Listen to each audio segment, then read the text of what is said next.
Welcome back. We're talking about sharpening your negotiating skills. Great bargaining skills can be very profitable. The skills can be used not just to broker big business deals, but to help you with regular expenses like real estate, cars, or even college. It's coming through receiver sale. 220,000. 220 against you.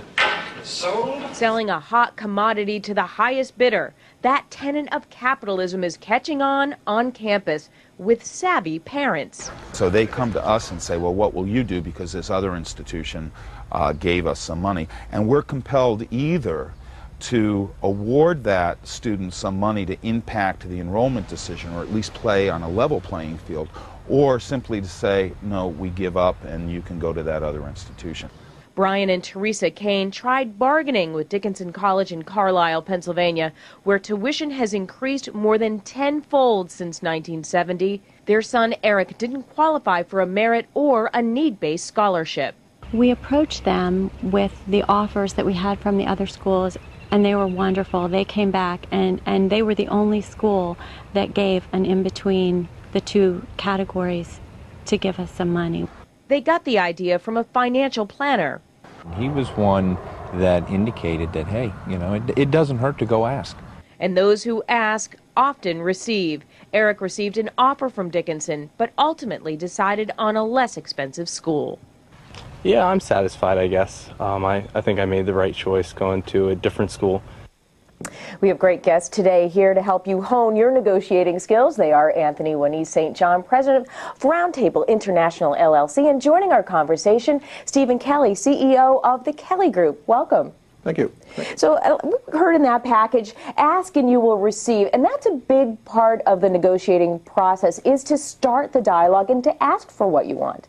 I think it's also, before that, you need to do your homework. I think that's what you were talking about earlier. I think if you just sit down and start a conversation, ask for whatever you want, you're probably jumping the gun. I really believe that doing your homework, thinking things through, be it tuition or a business deal or a new car, thinking it through, doing your homework, and really understanding what you want and where you're willing to compromise and where you're not. And one of the things this family did in terms of college tuition is that they did have concrete offers from other schools, which I guess would be part of doing their homework. What other things, besides bringing in multiple offers, what other things should folks look into that you would consider homework?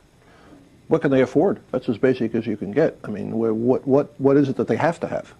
And then I think the negotiation takes you beyond that. You have to be able to draw a line somewhere, and you need to go into the discussion having an understanding of what you can and cannot live with. I think once you move on from there, it's very important. Everyone needs to feel like a winner, because every negotiation involves people that are probably going to have an ongoing relationship of some sort. So ideally, no one's going to end the discussion feeling a loser. Everyone's going to feel they came out a winner. And when you do prep for a situation where you've never dealt with somebody before, how do you find out about the person you're going to be sitting across the table from so that you can better prepare yourself? Well, in the business world, I certainly use networking. I usually try to do my homework, or even ask people, who have you done business with before, who have you had a relationship before, and verify some of that, be it maybe asking for references if you're negotiating to have your house painted. I think that's all part of doing your homework. You need to understand who and what you're dealing with and what it is that you want to come out of the discussion. Which is why, for example, at Drexel at the Cross School, we have this three-day seminar coming up, shown on Drexel's website, that on negotiating. And but it works everywhere in life. Life is one continuing negotiation. And in our rules of negotiation that you've helped prepare for us, you say not only do your homework, but be a good listener and manage your silence. Be aware of cultural differences and avoid the us versus them. And I think the point there is being a good listener and managing silence, Anthony, is one of the things we need to learn when we should keep our mouth shut in the process.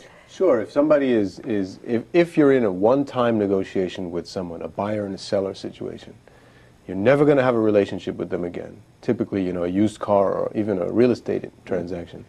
Why keep talking if they're offering you stuff?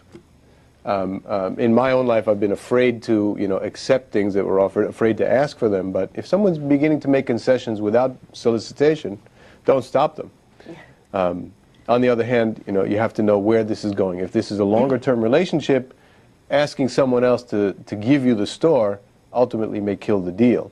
So if we're talking about long-term things, the rules, I think, evolve. They do change a little bit, and Yeah. but the rule of being a good listener, Stephen, really is important throughout, whether it's a one-time deal or a long-term relationship. Absolutely, and it's my wife keeps reminding me that. You need to know when to be quiet. Silence sometimes is a great negotiating tool. How so? You just sit there and you've talked, they've talked, and if they give you a block of silence, just give it right back to them and see who the discomfort level. If you're prepared to manage it and they're not, quite often you'll find that they're going to move further in your direction as an effort to fill that empty time block. So how do you do that without it turning into something a little more hostile? Because it sounds like a waiting to see who blinks first kind of move. I think it has to do with body language. You don't want to do it in an aggressive, like you don't lean into them and stare at them like this. You sit there as if, stuff's going on through your head. I think it's body language, your attitude, how you approach it. I think you can make your silence seem natural, as if you're thinking, but still, it's a great tool, and I've had it work. And that's great advice for us. How to manage that is to be more relaxed and learn to be comfortable in the silence. Absolutely. So let's just be quiet here for a second and see if someone has something great to say. Probably not great. I'm not good at it. I need to fill the air, but I've learned not to undermine myself during the silent times, which is important also. And how can you do that? Well, you don't fill the void, as you were saying, with concessions.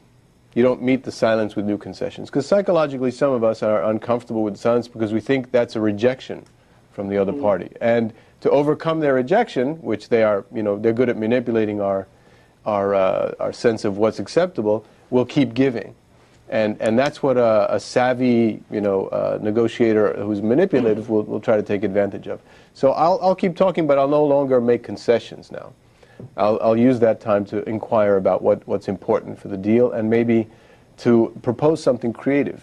That's also a part of doing your homework. I think making sure you have some ideas about what the deal could look like that no one may have thought about before. And maybe have a couple sets of ideas. So Sure. if one's rejected, you have a few different creative ideas that you're bringing to the process. Well, we have to take a quick break. We'll be back in 2 minutes. Don't go away.